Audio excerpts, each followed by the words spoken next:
Good morning student. आज हम लोग फिजिकल केमिस्ट्री का एक नया चैप्टर स्टार्ट करने जा रहे थे और वो चैप्टर है इलेक्ट्रोकेमिस्ट्री। सॉल्यूशन हम लोग ऑलरेडी कंप्लीट कर चुके हैं, उसके बाद ये इलेक्ट्रोकेमिस्ट्री चैप्टर स्टार्ट कर रहे हैं। इलेक्ट्रोकेमिस्ट्री वर्ड को अगर आप गौर से देखोगे तो ये दो वर्ड के कॉम्बिनेशन से बना है, एक इलेक्ट्रो और दूसरा केमिस्ट्री। केमिस्ट्री कहा जाता है कि is the branch of science in which we study about chemical reaction, जहाँ हम लोग केमिकल रिएक्शन के बारे में पढ़ते हैं, और इलेक्ट्रिसिटी वर्ड से बना हुआ है। यानी इन दोनों को अगर मिला दें तो इस इलेक्ट्रोकेमिस्ट्री चैप्टर में हम लोग इलेक्ट्रिकल एनर्जी और केमिकल रिएक्शन के बीच के रिलेशन को पढ़ते हैं। तो दोनों के मिलने के बाद में इलेक्ट्रोकेमिस्ट्री का डेफिनेशन आएगा। Electrochemistry is the branch of chemistry which deals the relation between electrical energy and chemical reaction। यानी कि यहाँ हम लोग बात करेंगे कि इलेक्ट्रिसिटी सप्लाई करने से किस तरीके का केमिकल रिएक्शन होगा, या अगर किसी पार्टिकुलर केमिकल रिएक्शन में इलेक्ट्रिसिटी जनरेट हो रहा है तो कितना वोल्ट इलेक्ट्रिसिटी जनरेट होगा। It is electrochemistry. सिलेबस नया जो आया है उसी को हम लोग फॉलो कर रहे हैं। तो इस इलेक्ट्रोकेमिस्ट्री चैप्टर का स्टार्टिंग का जो पोर्शन है वो रिडॉक्स रिएक्शन जो 11th क्लास में हम लोग पढ़े थे उसी का बिल्कुल रिपीटेशन है।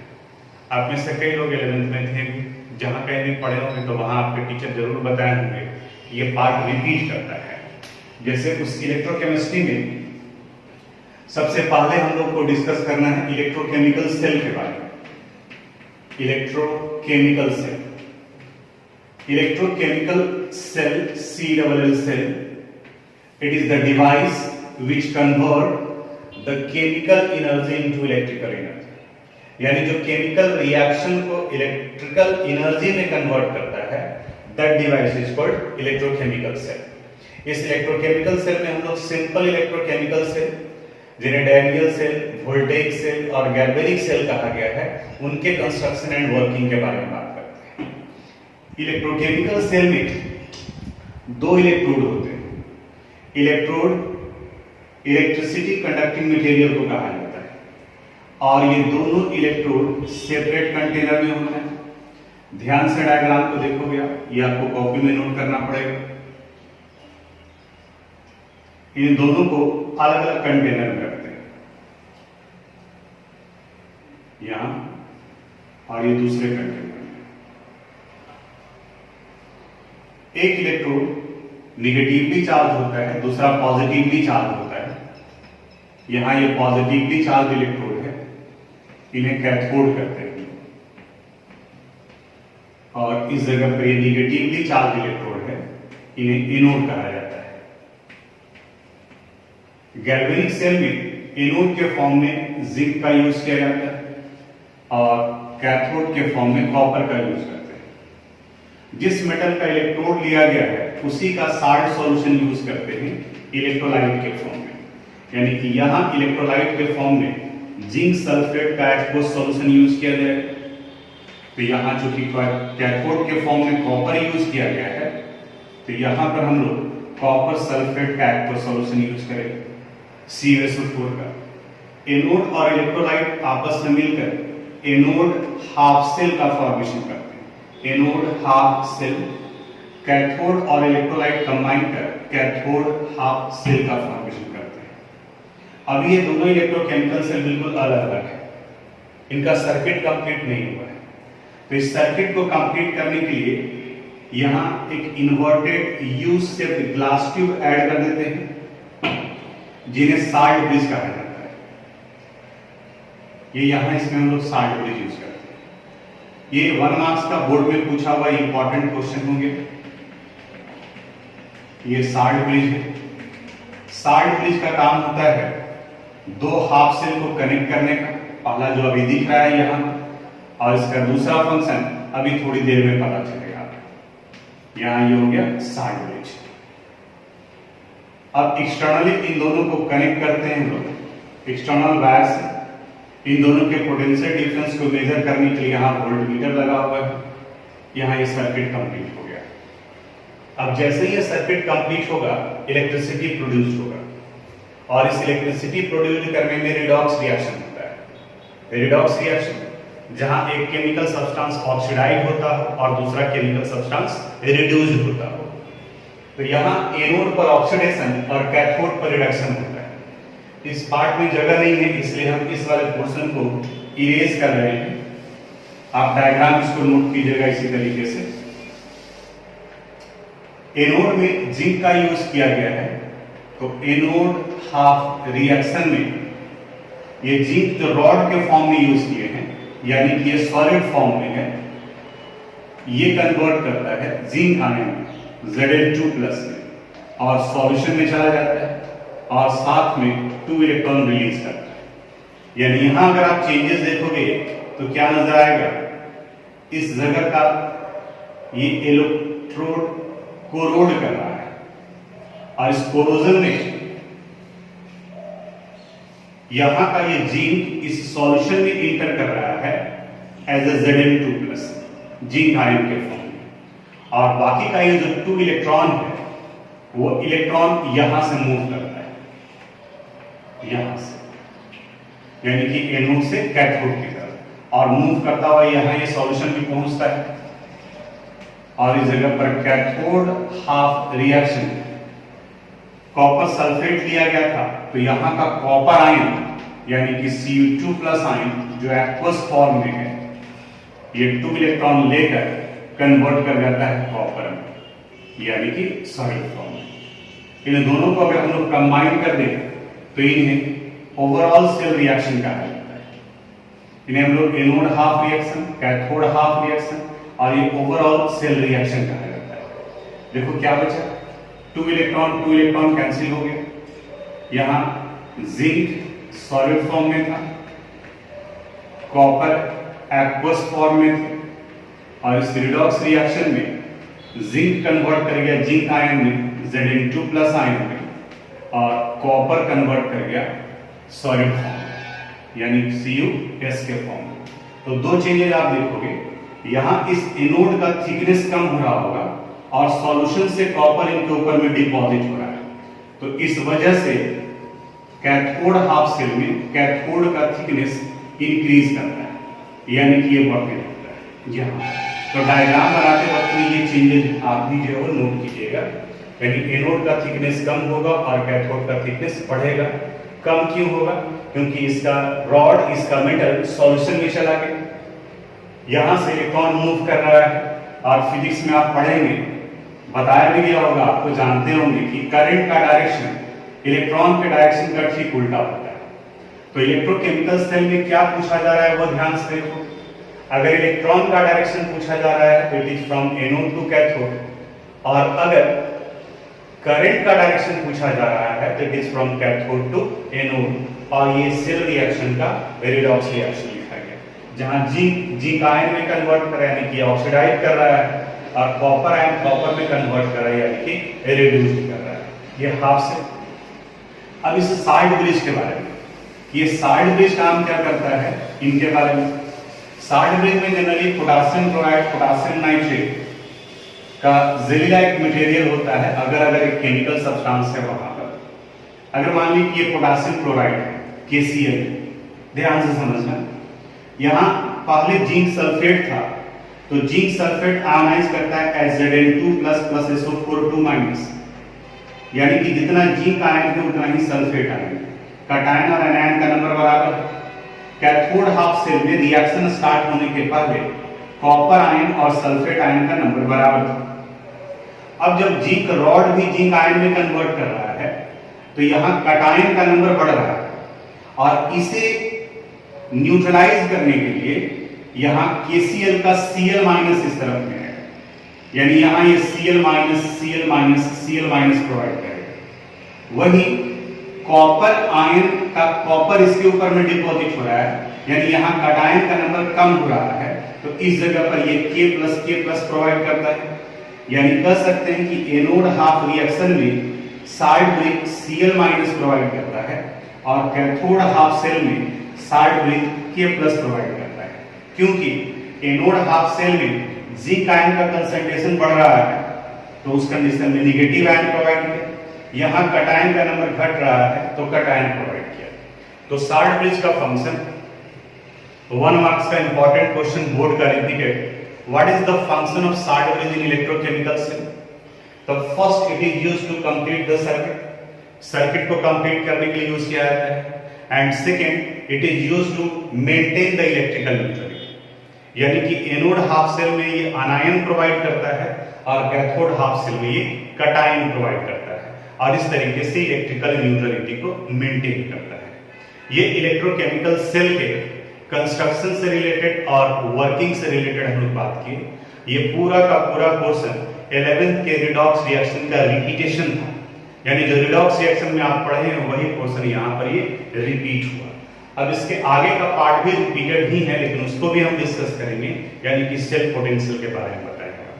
तो यहाँ तक डायग्राम आप सिस्टमेटिक तरीके से लिख लोगे, जहां पीडीएफ में डायग्राम दिए हैं वहां पर आप डायग्राम।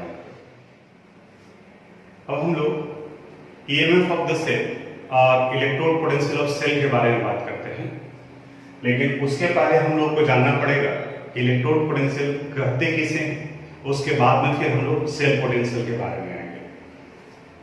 तो अभी हम लोग बात कर रहे हैं इलेक्ट्रोड पोटेंशियल के बारे में।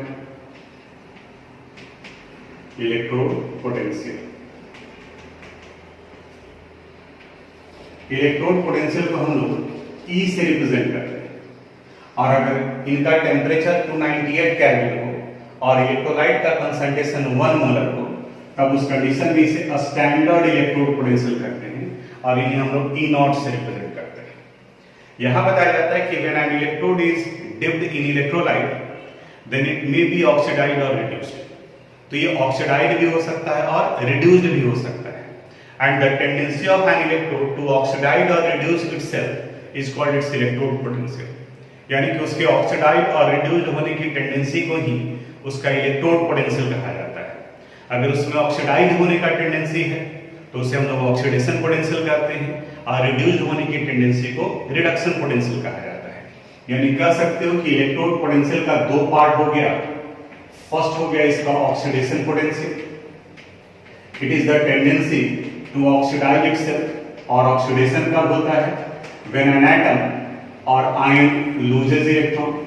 जैसे अगर आप देखो जिंक है और ये कन्वर्ट कर रहा है जिंक आयन Zn2+, तो इनका ऑक्सीडेशन हो गया।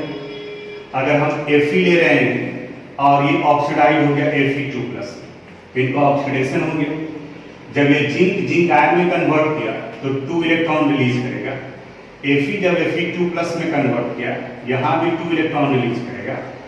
अगर सिल्वर है और ये कन्वर्ट कर रहा है Ag+ में, तो ये 1 इलेक्ट्रॉन रिलीज करेगा।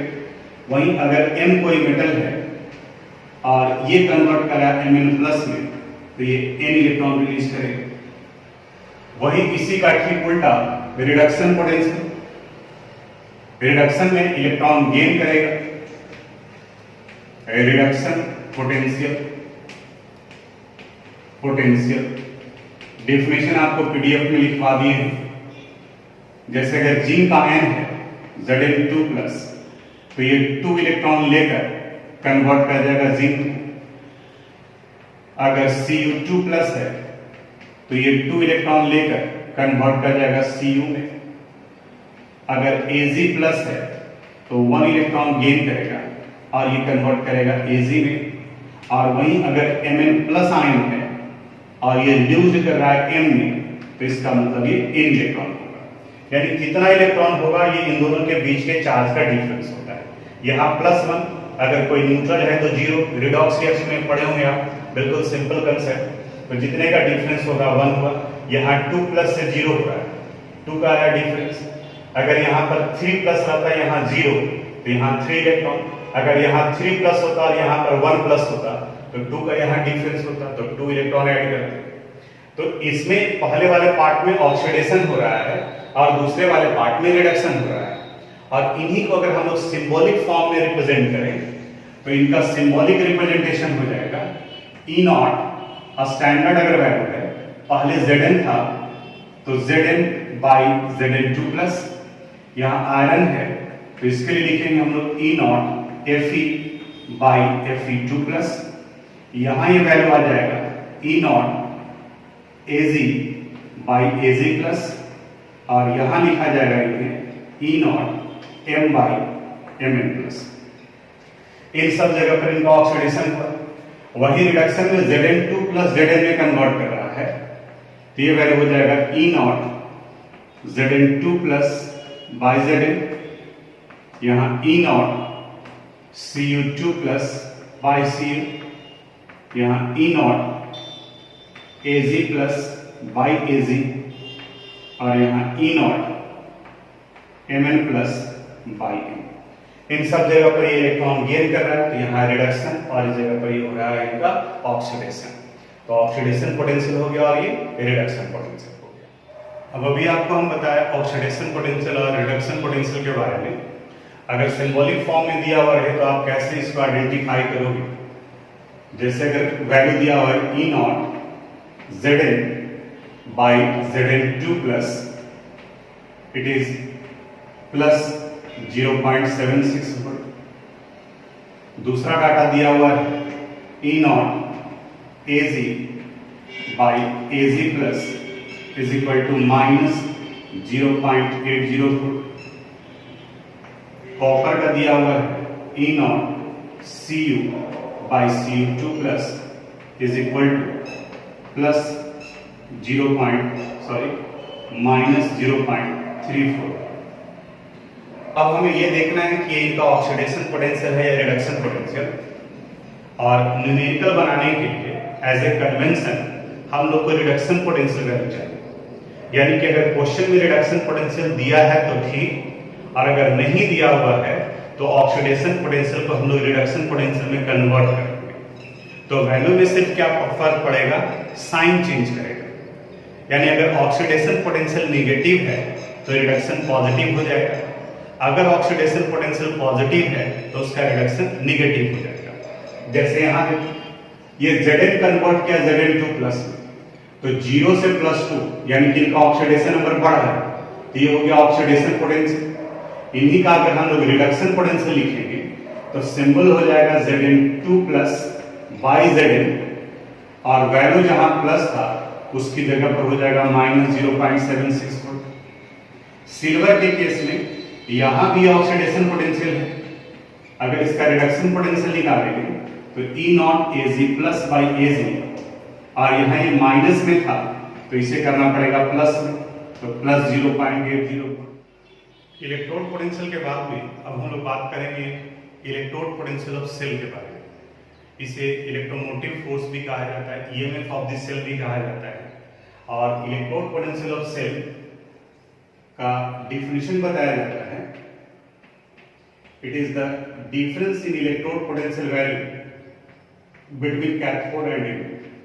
यानी कि कैथोड और एनोड के इलेक्ट्रोड पोटेंशियल के डिफरेंस को ईएमएफ ऑफ द सेल कहा जाता है, कैथोड माइनस एनोड। और इसी फार्मूले का यूज करते हैं हम लोग इलेक्ट्रोड पोटेंशियल ऑफ सेल का वैल्यू निकालने के लिए।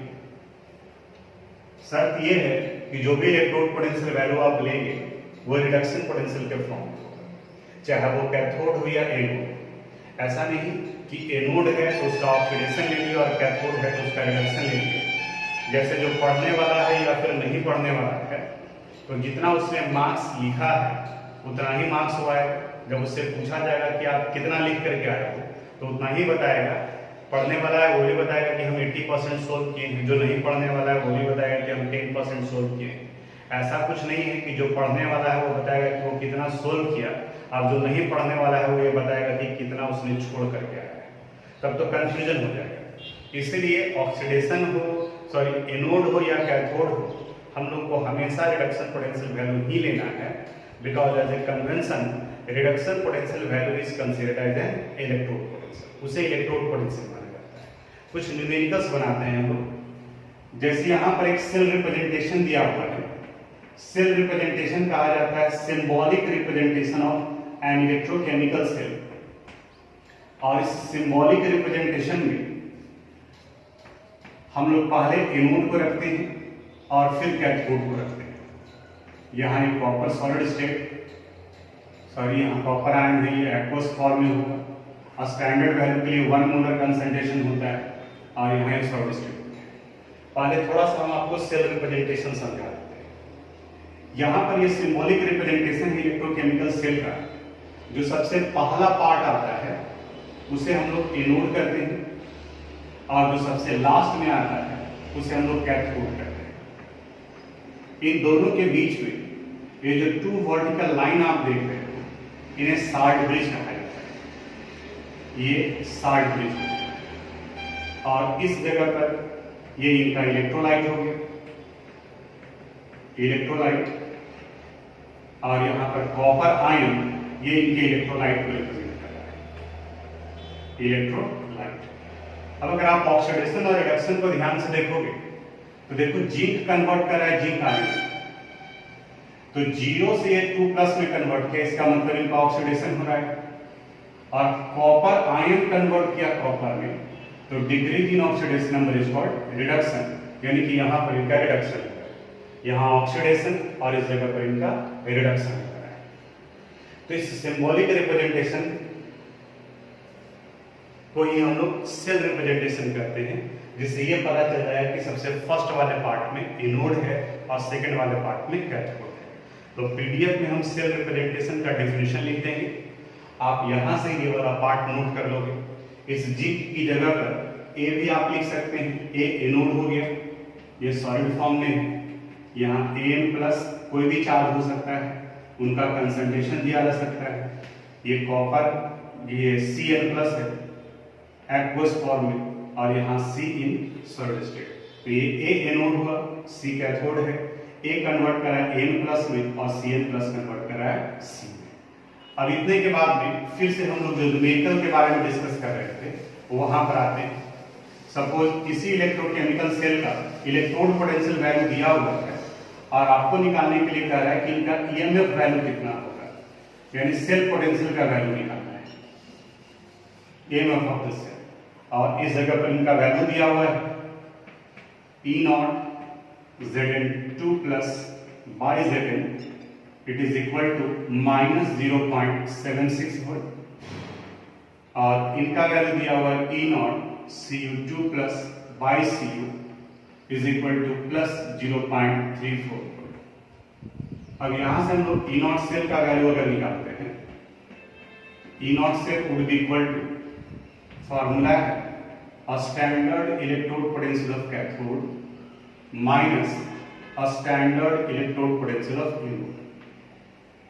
यहां कैथोड के फॉर्म में कॉपर का यूज किया जा रहा है, यहां हो जाएगा E0 Cu2+ by C, और एनोड के फॉर्म में जिंक का यूज किया जा रहा है, यहां हो गया E0 Zn2+ by Zn। अब दोनों का रिडक्शन पोटेंशियल, अब क्वेश्चन में देखोगे वही जो भी बता रहे थे कि ऑक्सीडेट एनोड हो या कैथोड हो, हमें हमेशा रिडक्शन पोटेंशियल लेना है। क्वेश्चन में देखो जिंक का रिडक्शन ही दिया हुआ है 2+2 0, यहाँ भी रिडक्शन, तो ठीक है।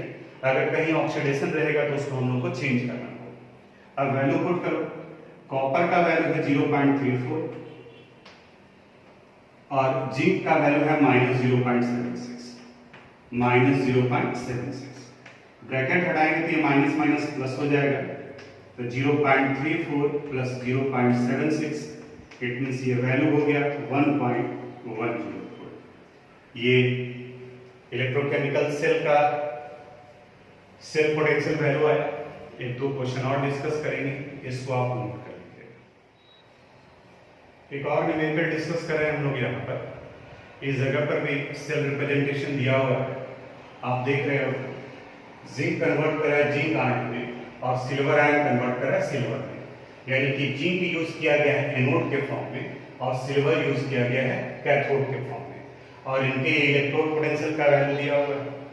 इस जगह पर भी हमें ईएमएफ ऑफ द सेल का वैल्यू निकालना है। अब वो कैसे निकालेंगे, जो ध्यान से आप देखना। सबसे पहले हम लोग ईएमएफ ऑफ द सेल का जो फॉर्मूला है वो यूज करेंगे।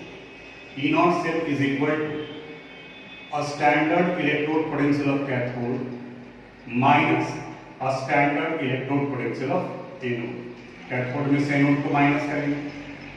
अब देखो कैथोड के फॉर्म में किसका यूज किया गया है, सिल्वर का, तो यहां सिल्वर का रिडक्शन पोटेंशियल लिखेंगे Ag+/Ag। एनोड के फॉर्म में जिंक का यूज किया गया है, तो Zn2+/Zn। अब वैल्यू पुट करेंगे, इसी जगह पर ध्यान देना है। अब हमें ये देखना है कि हमें चाहिए रिडक्शन पोटेंशियल, लेकिन इस क्वेश्चन में देखो दिया हुआ 0 से +1 ऑक्सीडेशन पोटेंशियल दिया हुआ, तो ऑक्सीडेशन पोटेंशियल का वैल्यू है -0.80। तो जब रिडक्शन पोटेंशियल निकालेंगे तो जब ये ऑक्सीडेशन से रिडक्शन में कन्वर्ट किया तो जो साइन रहेगा वो चेंज कर जाएगा। अगर ये प्लस रहता तो यहाँ माइनस, अगर ये माइनस है तो यहाँ पर प्लस, यानी इस जगह पर ये वैल्यू आ गया 0.80 माइनस जी का। देखो हमें चाहिए रिडक्शन पोटेंशियल, यहाँ भी दिया हुआ रिडक्शन पोटेंशियल यानी ठीक है, तो यहाँ वैल्यू हो गया -0.76। ब्रैकेट हटाएंगे तो ये माइनस माइनस प्लस हो जाएगा, यानी 0.80 प्लस 0.76 इट मीन्स 1.56 वोल्ट। ये इनका इलेक्ट्रोड पोटेंशियल वैल्यू आ गया सेल का 1.56 वोल्ट। तो इसको भी आप कॉपी में नोट कर लीजिए। ईएमएफ ऑफ द सेल से रिलेटेड एक और न्यूमेरिकल क्वेश्चन पर आते हैं, थोड़ा सा इसमें चेंज किया गया है। यहाँ कहा गया है the EMF of the given electrochemical cell at 298 Kelvin temperature is 0.59 volt। और सेल क्या दिया हुआ है, Ni in solid state, Ni2 plus of 1 molar concentration, Cu2 plus of 1 molar concentration and Cu in solid state. और एक value दिया हुआ है given E0 Cu2 plus by Cu, it is plus 0.34 volt, and you have to determine E0 Ni by Ni2 plus। इसका value निकालना है। ध्यान से समझोगे क्योंकि इसमें एक 2 पॉइंट आया है, और अगर जल्दीबाजी में रहे तो ये क्वेश्चन गलत हो जाए, जो कि जनरली क्लास वगैरह में देखा जाता था कि बनाते वक्त में स्टूडेंट ये मिस्टेक करता था। अब यहां पर according to question E0 cell के लिए पहले फार्मूला लिख लो। E0 cell is equal to formula होगा a standard electrode potential of cathode minus a standard electrode potential of anode. E0 cell का वैल्यू है 0.59। कैथोड के फॉर्म में कॉपर का यूज किया गया है, तो यहाँ कॉपर का रिडक्शन पोटेंशियल। एनोड के फॉर्म में निकेल का यूज किया गया है, तो यहाँ निकेल का reduction potential. As a convention reduction potential value को इलेक्ट्रोड पोटेंशियल माना जाता है। इस निकेल को इधर ले आएंगे तो therefore reduction potential of nickel Ni2 plus by Ni it would be equal to the reduction potential of copper Cu2 plus by Cu minus 0.59। Copper का देखो रिडक्शन पोटेंशियल वैल्यू ही दिया हुआ, चाहिए भी हमें रिडक्शन पोटेंशियल, ये हो गया 0.34 माइनस 0.59 इट मीन्स माइनस 0.25। अब कई स्टूडेंट यहीं पर आकर के आगे बढ़ जाते हैं, ऑब्जेक्टिव क्वेश्चन रहा तो यही दिया हुआ रहेगा। अब यहाँ मिस्टेक हो जाएगा आपसे। क्वेश्चन देखो, यहाँ कहा जा रहा है आपसे ऑक्सीडेशन पोटेंशियल Ni2 प्लस, और यहाँ आपने निकाला है इसका रिडक्शन पोटेंशियल। तो ऑक्सीडेशन पोटेंशियल में कन्वर्ट करने के लिए साइन चेंज करना पड़ेगा, तो यहाँ एक स्टेप और बढ़ेंगे तो ये हो जाएगा E0 Ni by Ni2 plus it would be equal to, जहाँ साइन माइनस था वहाँ ये प्लस हो जाएगा, plus 0.25। E0 Ni by Ni2 plus 0.25। तो यहाँ तक का ये क्वेश्चन था। ये सब कुछ बिल्कुल 11th का क्वेश्चन रिपीट हो रहा है। अगर आपके पास में 11th का कॉपी होगा तो आप पलट करके देखोगे ये सारा कुछ वहाँ तुमको मिलेगा। एक और टॉपिक जो 11th में बताया हुआ है वो रिपीट करने वाले हैं अगले क्लास में, that is standard hydrogen electrode. तो अब आपका काम रहा कि स्टैंडर्ड हाइड्रोजन इलेक्ट्रोड थोड़ा देख करके रखोगे कि क्या उसमें पढ़ना है हम लोग, क्या बताया गया है, इलेक्ट्रोकेमिकल सीरीज के बारे में बताया गया है। उसके बाद आएंगे हम लोग नॉन-स्टिक इक्वेशन पर, और थोड़ा सा एक काम और बताएंगे आपको। 11th में भी आपको लॉग टेबल बताए थे देखने के लिए, तो यहाँ नॉन-स्टिक इक्वेशन के बाद यानी कि 2 क्लास के बाद में लॉग का जरूरत पड़ेगा। तो तो आप थोड़ा सा लॉग पर भी कोशिश कीजिएगा, उसके ऊपर भी देखिएगा। तो आज यही तक, बाकी फिर हम लोग अगले क्लास में। यहाँ वीडियो भी कम है थोड़ा सा, लेकिन कंटेंट है, आप पीडीएफ से उसको नोट कीजिएगा, उसे सोल्व कीजिएगा। जो क्वेश्चन है यहाँ से भी बताया हुआ है, तो मेन होना चाहिए कि आप क्वेश्चन नोट कर लीजिए, और क्वेश्चन नोट करने के बाद